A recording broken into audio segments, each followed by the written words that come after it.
Shalom, queridos, graça e paz, que Deus abençoe a cada família que está nos assistindo nesse momento. Quero compartilhar com vocês uma palavra que Deus ministrou muito forte ao meu coração nesse dia e certamente vai ministrar o seu coração também. Se encontra no livro do profeta Isaías, capítulo de número 37, a partir do versículo 14 ao versículo 20. Mas é interessante que depois você faça a leitura dos capítulos 36, 37 e 38 para que você tenha uma compreensão melhor dessa história. Diz assim, versículo 14 do capítulo 37. O rei Ezequias recebeu a carta das mãos dos mensageiros e a leu. Depois foi ao templo, pôs ali a carta na presença de Deus, o Senhor, e orou assim: Ó Senhor Todo-Poderoso, Deus de Israel, que está assentado no trono, que fica acima dos querubins. Só Tu és Deus e governa todos os reinos do mundo. Tu criaste o céu e a terra.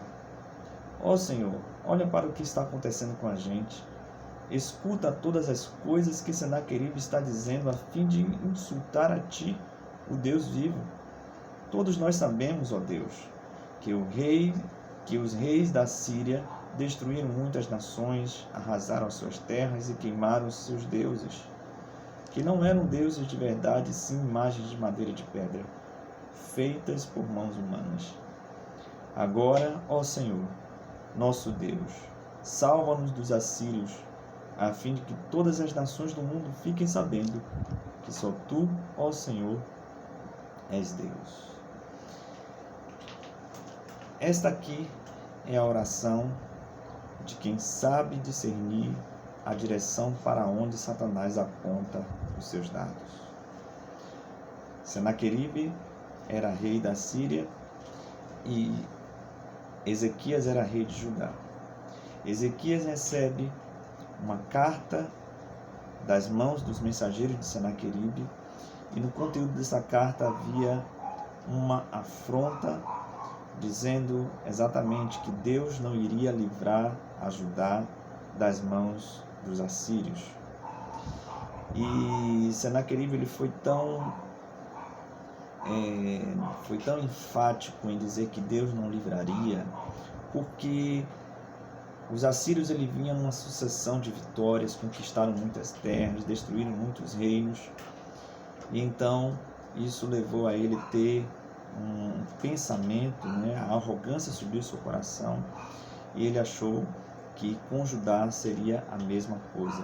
E por isso ele disse: não adianta vocês recorrerem a Deus, porque Deus não vai livrar vocês de nossas mãos.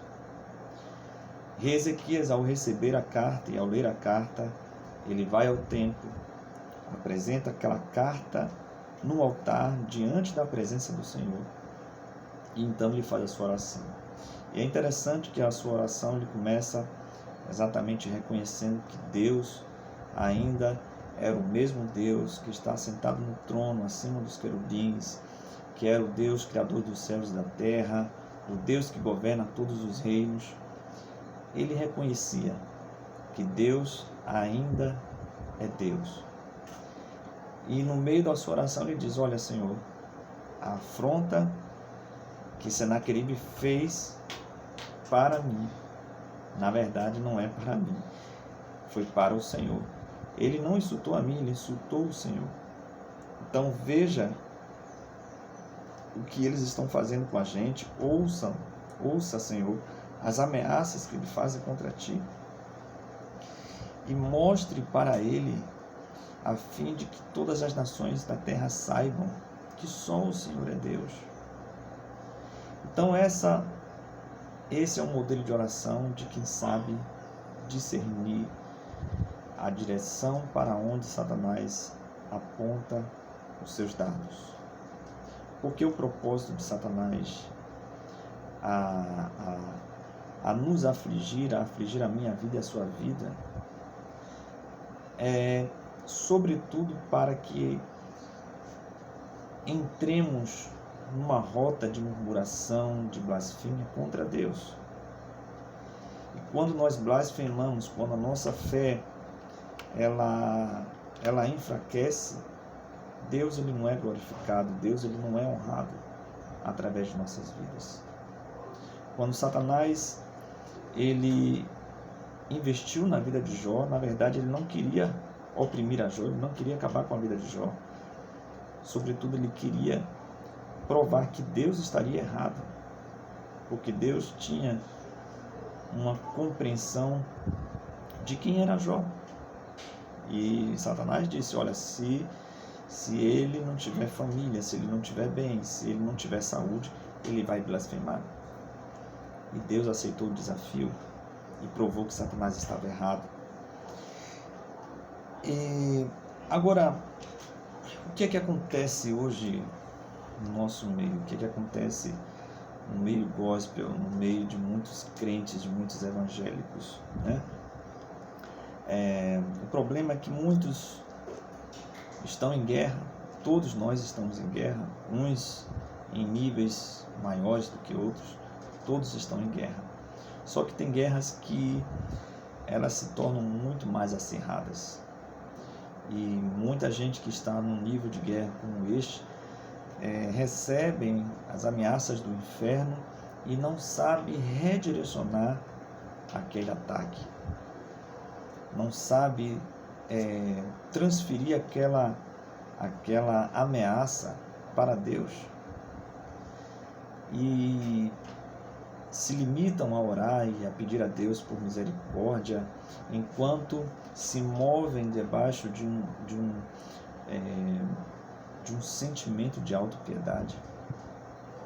Muitos estão em guerra, dedicando força, dedicando atenção para aquela guerra, porque ainda não transferiram aquela ameaça para Deus.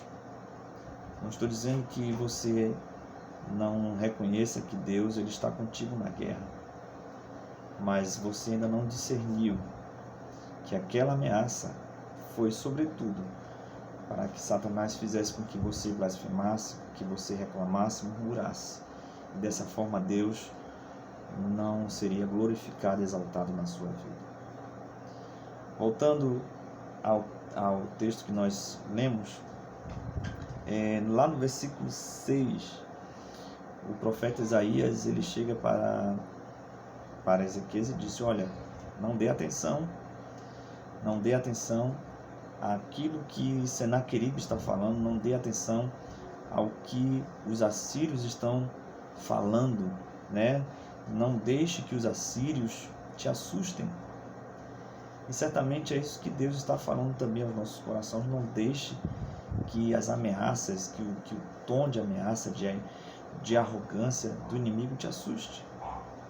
Deus não quer que você se assuste, Deus não quer que você fique com medo.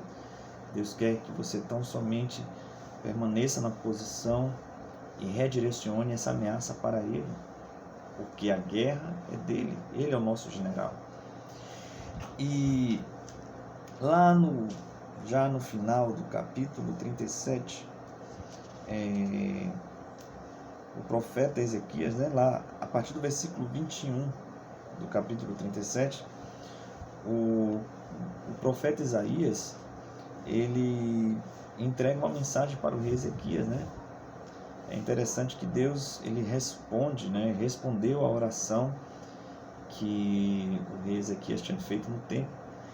Então o profeta Isaías mandou uma mensagem para ele, né? E em outras palavras, Deus estava falando por intermédio do profeta, dizendo o seguinte: olha, eles estão se gabando porque possuem muitos carros, eles se gabam por terem conquistado muitos reinos, por terem conquistado muitos territórios, eles estão se gabando porque cavaram muitos poços em terras estrangeiras, mas eles não sabem que tudo isso foi pela minha permissão. Eles não sabem que tudo isso foi eu que planejei. Agora, eles irão saber o que eu farei com eles. Eu colocarei uma argola no seu nariz e um freio na sua boca, e farei com que eles voltem para o lugar de onde eles vieram. Essa foi a resposta de Deus à oração de Ezequias. É interessante, amados, que quando a gente sabe, quando a gente discerne a movimentação, a dinâmica no reino, na batalha espiritual, e a gente se posiciona de forma corretamente, Deus ele responde, Deus ele não se tarda. Deus ele se apresenta como o nosso general. Quando nós nos posicionamos de forma coerente com a nossa realidade, com a nossa posição. E o que é que acontece? Deus envia o seu anjo, e o anjo, apenas um anjo, foi lá no arraial dos assírios e matou 185.000 soldados. No meio do arraial dos assírios, eles estavam acampados, e o anjo do Senhor destruiu a todos que estavam ali acampados. Um anjo. Amados, basta apenas um anjo enviado por Deus para escorraçar o espírito da mortandade que assola as nações da terra. Basta apenas uma ordem de Deus para que o seu anjo possa trazer ordem em meio ao caos que está no nosso planeta diante dessa pandemia. Basta apenas um anjo. Mas eu quero dizer que enquanto isso não acontece, Deus ele cumprirá o que está escrito em Salmos capítulo 91, versículo 11, que diz assim: porque aos seus anjos dará ordem a teu respeito, para te guardares em todos os teus caminhos. Aleluia! Deus envia o seu anjo, queridos, para guardar a sua vida, para guardar a sua família, para guardar a igreja. Deus envia o seu anjo. Você certamente saiu e voltou porque o anjo do Senhor te protegeu. A sua família se mantém firme porque o anjo do Senhor te guardou, te deu livramento, porque o anjo do Senhor estava desfazendo todo o embaraço na frente do seu caminho. Não deixe que a arrogância de Senaqueribe ocupe espaço no teu coração, de achar que tudo que acontece na sua vida é por mérito seu. Nada disso. Se não fosse Deus, se não fosse a misericórdia de Deus sobre a sua vida, hoje você não teria vivido, porque a palavra do Senhor diz que as misericórdias do Senhor são a causa de não sermos consumidos e se renovam a cada manhã. Então reconheça a Deus em todos os seus caminhos. A palavra do Senhor diz que em Êxodo capítulo 15, versículo 3, que o Senhor é varão de guerra, o Senhor é o seu nome. O nosso Deus é o Deus da guerra, um Deus que vai à frente na peleja para nos garantir a vitória. Então quero deixar essa mensagem para você e finalizar dizendo o seguinte: não queira padecer na guerra investindo a sua própria força e dedicando demasiadamente a sua atenção, porque enquanto você não redirecionar isso para Deus e dizer: Deus, essa investida contra mim é sobretudo para que eu venha te ofender, eu venha blasfemar ou murmurar contra ti, mas isso não vai. Eu não vou permitir que Satanás venha tripudiar através da minha vida para defamar o teu nome. Então transfira isso para Deus, diga: Deus, essa guerra é tua. Eu transfiro isso para o Senhor. Eu redireciono essa ameaça para o Senhor, para que o Senhor possa agir da maneira como convém, e eu possa assim honrar e glorificar o nome do Senhor com a minha vida. Que assim seja, queridos, para o louvor e para a glória do Senhor. Que Deus te abençoe e até o próximo vídeo, se assim nos permite. Shalom, graça e paz, em nome de Jesus.